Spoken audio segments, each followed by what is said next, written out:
Hello and welcome back to Modern Screen Combat. Today we're going to be breaking down the 5 things that you need to understand when planning your fight scene for your project. Come with me, please.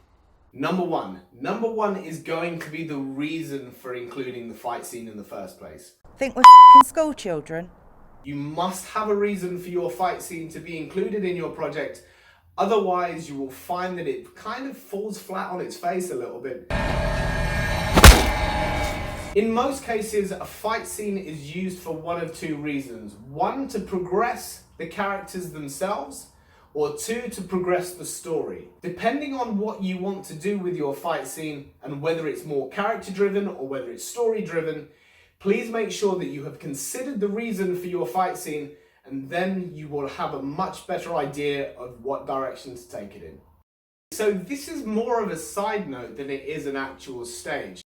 Whether you are working on a showreel piece or short movie or even on a bigger budget feature film, please make sure that before you start to do any of the planning for these fight scenes, you have read a script.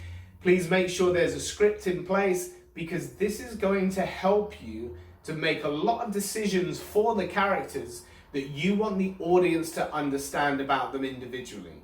Charming. So moving on to phase number 2, the second thing you must consider with your fight scenes when you are planning are the characters themselves. We need to understand the journey that these characters are going on. Fight scenes also help to establish a character within the world in which you've built.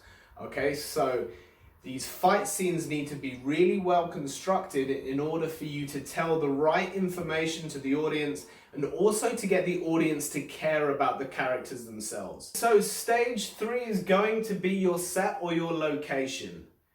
Each set is going to have its own set of restrictions that are going to force you to make decisions about the movements or the actions that you can be using in your fight scene. Each location is also going to provide you options of bringing in things like props and other stuff that's involved in the environment that you can then include.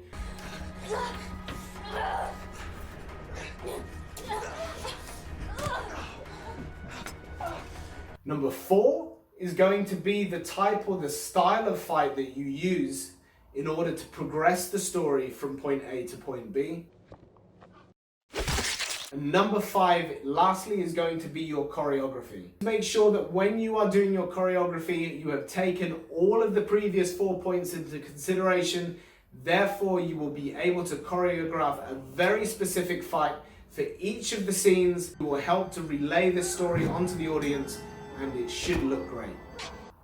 Okay, so if you've enjoyed this video, please comment, like, subscribe below, and there will be many more of these videos in the future covering all aspects of action filming, fight choreography, and screen combat. Thanks very much. See you soon.